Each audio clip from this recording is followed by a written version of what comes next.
We, the jury, in the above entitled action, find the defendant, Daniel Joseph Serafini, guilty of a violation of California Penal Code Section 187A, murder, a felony as charged in count 1 of the third amended information. We further find the degree of murder to be that of murder in the first degree.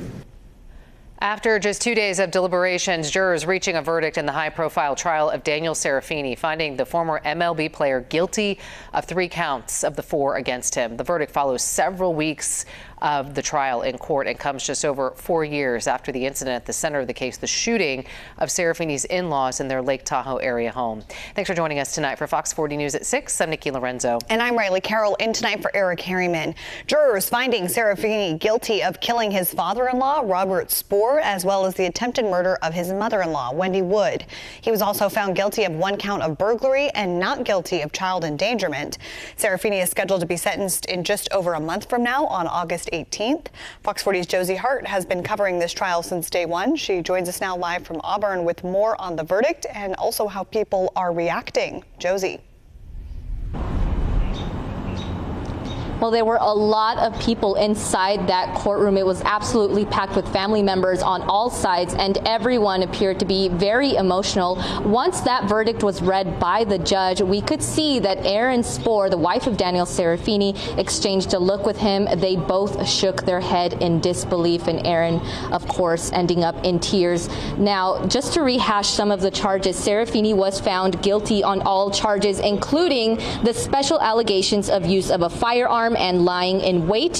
He was found not guilty of child endangerment. Now, that charge was brought forth by the Placer County District Attorney's Office because his children were inside the victim's home at the time that the figure caught on video was already said to be lying in wait inside. Throughout this trial, there was a mountain of circumstantial evidence, and it was up to the jury to determine if there was enough to prove that Serafini was the man behind the mask, and today they decided there was. Now, one of the jurors spoke with us on camera and said that for them, it all came down to the video, and that their line of thinking was, if not Daniel Serafini, then who else would have done this? Now, Adrian Spoor, the other daughter of the victims, was there to listen to the verdict as well. She said she believes the jury made the right call, and this is how she is remembering her parents.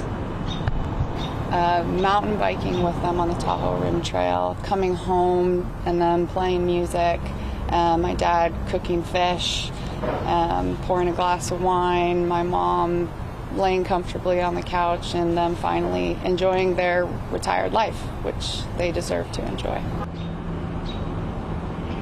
Daniel Serafini will be held at no bail pending sentencing on Monday, August 18th at 1:30.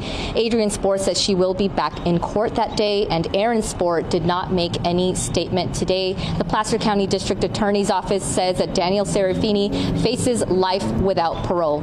For now, reporting live in Auburn, covering local news that matters, Josie Hart, Fox 40 News. All right, Josie, you've been in the courtroom since the beginning of this trial.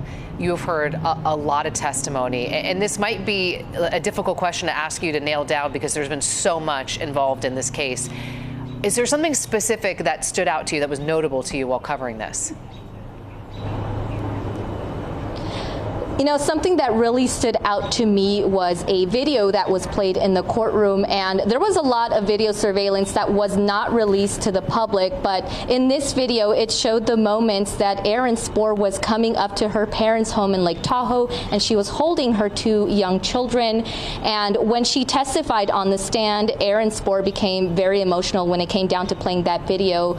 We're not sure if she was aware of this, but several days prior to that, the prosecutor played that same video, and at that exact same moment, Daniel Serafini became emotional. He was wiping tears, grabbing tissues, and one can't help but wonder what was going through their mind, whether it was they became emotional because they saw their 2 young children in that video, or if it was because those were the last moments that Robert and Wendy were seeing alive. But I'll hand it back to you, Nikki. All right, Josie, thank you. And let's take a look back at what's happened over the past 4+ years. This all began back on June 5th of 2021. That's when Spoor and Wood were shot by an intruder inside their home, now determined by a jury to be Daniel Serafini. Spoor was killed. Wood was badly injured. She did recover fully, but a year later committed suicide. In October of 2023, Serafini, along with Samantha Scott, were arrested in Nevada and charged in the shooting. Scott, an accomplice and family friend, pleaded guilty in February to being an accessory after the fact. She also testified during Serafini's trial, which began back in May and ended with today's verdict. For all of our coverage surrounding the investigation, the trial, and the now verdict and future sentencing, you can head to our website, fox40.com, or download the free Fox 40 app.